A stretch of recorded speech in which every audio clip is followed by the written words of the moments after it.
come when I talk about mock meat, I always catch a handful of people in every crowd, and we got a big crowd today, so I stopped counting at about 8 or 9.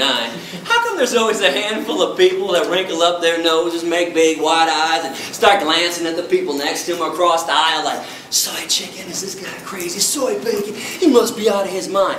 How come this stuff that is made of soy, wheat, vegetables, grains, and spices, no chemicals, contrary to the lies being spread about these products by the meat and dairy industries, how come this stuff is considered gross to most people, but meat's got 5 components. Let me break it down for you. Blood, flesh, veins, muscles, and tendons. The cut-up corpse of a dismembered body. How does meat not qualify as gross and disgusting to everybody? How in the world is a beverage, a liquid that oozes out of the udders of cows, a secretion that drips from the mammary glands of another being, that's loaded with pus, by the way? Oh yeah, let me tell you about the pus in your cow milk. It'd be my pleasure when you hook machines up to the udders of cows 3 times a day to suck them dry.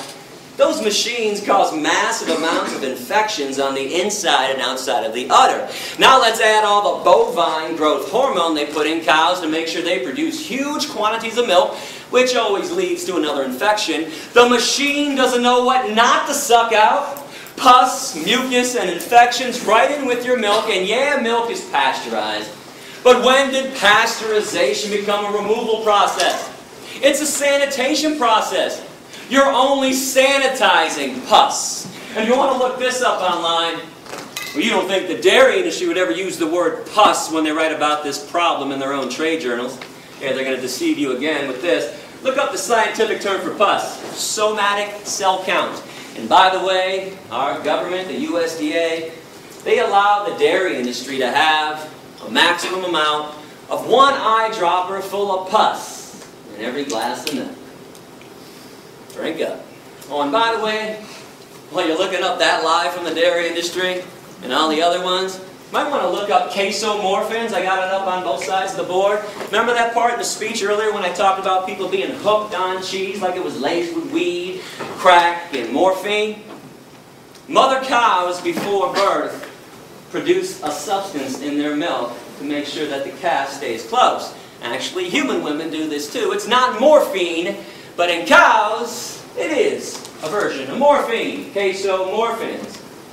That's why people are so hooked on cheese. Got to have their daily fix of morphine. Does anybody know what an egg actually is from a hen? And don't say embryo or aborted fetus, not even close. It's unfertilized, so it can't be either. Hen is a female, though. Unfertilized egg through a female system. It's part of her menstruation cycle. It's a hen's period. People scramble up hen periods in the morning, and all of a sudden I'm weird because I don't make omelets anymore. And what about vomit? Oh, we're going to take those blinders off today. Come on, you guys love vomit. You adore it all over your food.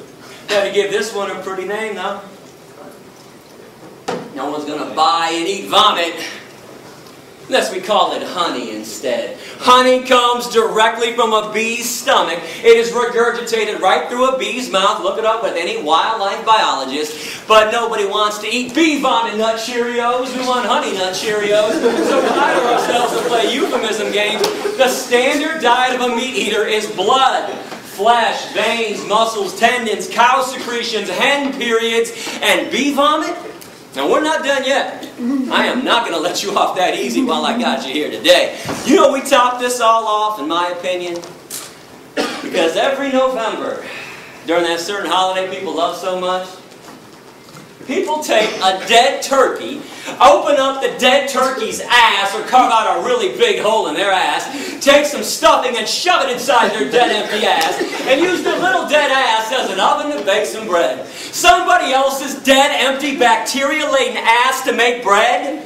Ass bread? And people think vegans are weird because we eat tofu and rice and beans and lentils?